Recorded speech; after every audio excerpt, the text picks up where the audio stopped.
What's up, everybody? Welcome back to part 2 of my little 5-part series. Probably be a little more than 5 parts. I'll probably do some honorable mentions, but this is number 2 in my top 5 favorite baits to fish and for whenever I go to a new body of water to figure out the body of water. Part 1 was topwater frogs. Part 2 is going to be Texas rig. The reason these are in the order they're in is because this is what order I would fish a new body of water in. Not necessarily what my favorite ones are, starting with number 1, 2, 3, 4, and 5. But these are just the order I fish them in at a new body of water. And number 2 is the Texas rig. I've actually got one tied on right here. He's got one tied on, and I always keep one tied on after I'm not frogging, because I use the same rod for frogging. Whoops. Woohoo! We gotta duck those poles. I use the same rod for frogging and Texas rigging because I run braid on it, and a lot of times what I'll do is I will peg this weight on the Texas rig, and then when I drag it across the bottom, especially a new body of water, when I drag it across the bottom, I can tell you with the sensitivity of braid, and then with a decent rod, you can tell what's on bottom, whether or not you run through grass or across rock on bottom, or any kind of structure down trees or any kind of stuff like that, or sand or mud. Gravel, like riverbeds, and grass. You can tell what any of that feels like. If you don't believe me, just go ahead and tie you on a Texas rig on some braid. Peg this weight, go out to your yard, throw it in the grass and run it through the grass, and then throw it out in like your driveway and run across your driveway. That would give you kind of like the effect of like a sand. And if you have any rocks anywhere, run across rocks, you'll feel the rocks. If you got any wood out there, run across some trees, stumps or something, or some branches or something, and you get to feel. That'll tell you what it feels like, and they all feel different. So that's a good tip to go out. If you don't know what you're running into on bottom, if you haven't been fishing long enough and you're new to this, and you go out there and you just go out in your yard and you can see what you're running across, and you'll know what that feels like. Each one, like some sand, maybe go in your alley or something. If you got an alley behind your house, throw it in your alley, which alleys usually have sand in them. So you can run it down the alley. You feel what sand feels like. Run down your driveway, you feel like cement rocks feel like and stuff, or cement feels like. If you go out to a place where they dump old concrete that they busted up out of some place and they take it out to the lakes and stuff and they toss it out there. You know what those feel like. Like I said, branches, anything like that. I think we have the exact same soft plastic on here. I think we do too.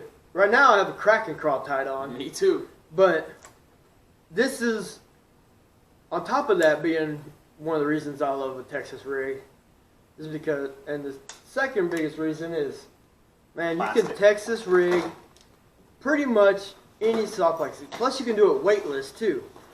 So if you want to throw a weightless Texas rig, if you come up to where there's a lot of vegetation on top, you can weightless Texas rig something and drag like a lizard or something. As a matter of fact, I got some, where's them at? What you looking for? My, chartreuse lizards. They're right in the bottom of your bag, actually. Let me dig them out here. You could throw about any soft. I think it'd be harder to find a plastic you couldn't throw on a Texas rig. Yeah. Grubs and stuff don't work so well for it.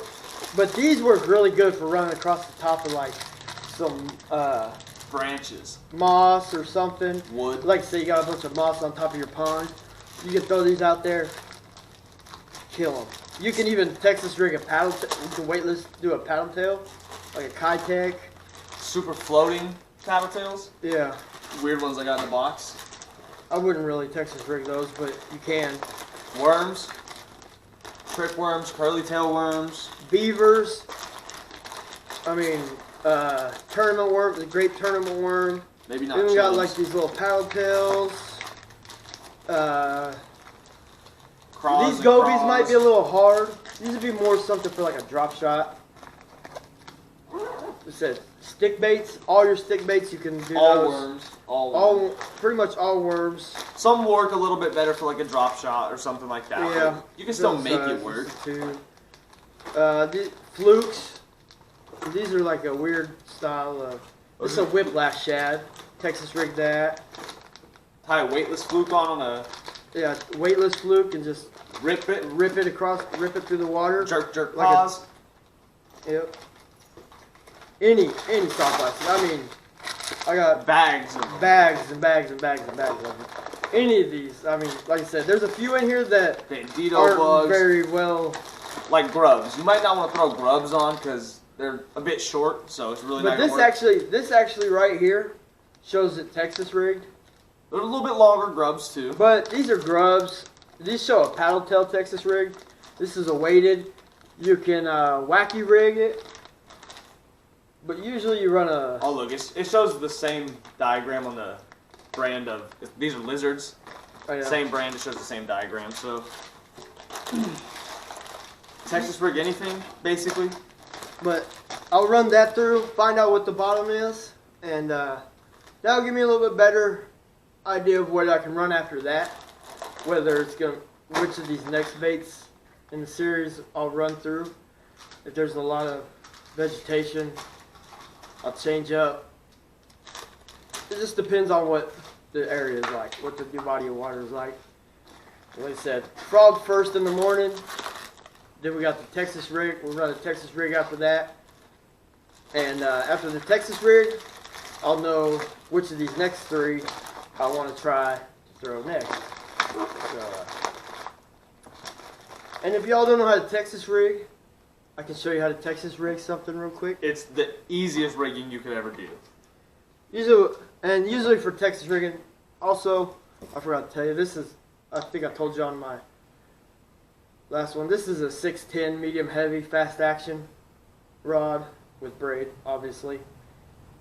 And I'll show you how to rig up a new Texas rig here. Hold on. You can run it weightless or with the little bullet weight.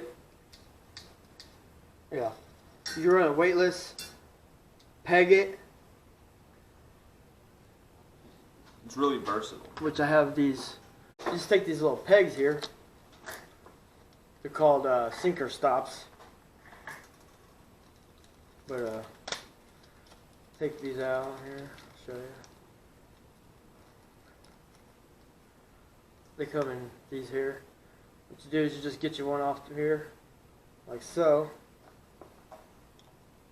I'm not actually going to do this on here, but what you'll do, hopefully y'all can see this, but it's got a little eye there. You just feed this through the eye.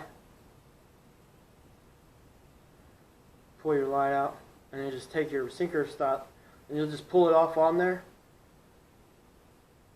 Actually, we'll just do one. Screw it. We'll pull it off. And you pull it up your line until you clear. Boom. And now you have your sinker off, or your sinker stop. Then take your hook, which I usually use like a anywhere from a 2 to a 4 EWG, or sometimes I'll even run a straight shank hook. Depends. I like I like EWG, 2 to Extra wide 4, extra wide gap hook. Depending on how big of like these beavers would be good for like a 2/0. So we'll just use one of these here. I use like a. This is a 3/16, I think. Yeah, this is a 3/16. And I got This it. might be. Well, this is about right. This That's is what lead I weight. like. I usually run tungsten. Like a 3/16. I'm more of a value or an shopper. 1/8 ounce. Let's see. You run an 1/8 ounce up to a 1/4 ounce. So you can put that on there, like so. These are 1/4 ounce. These other ones I've got. Make sure your point end is facing your bobber stop, like so. And then I use a Palomar knot. there's a bunch of different knots you can use. But I use a Palomar knot for everything but tying on spinner baits. So you go through one way, and you come back through.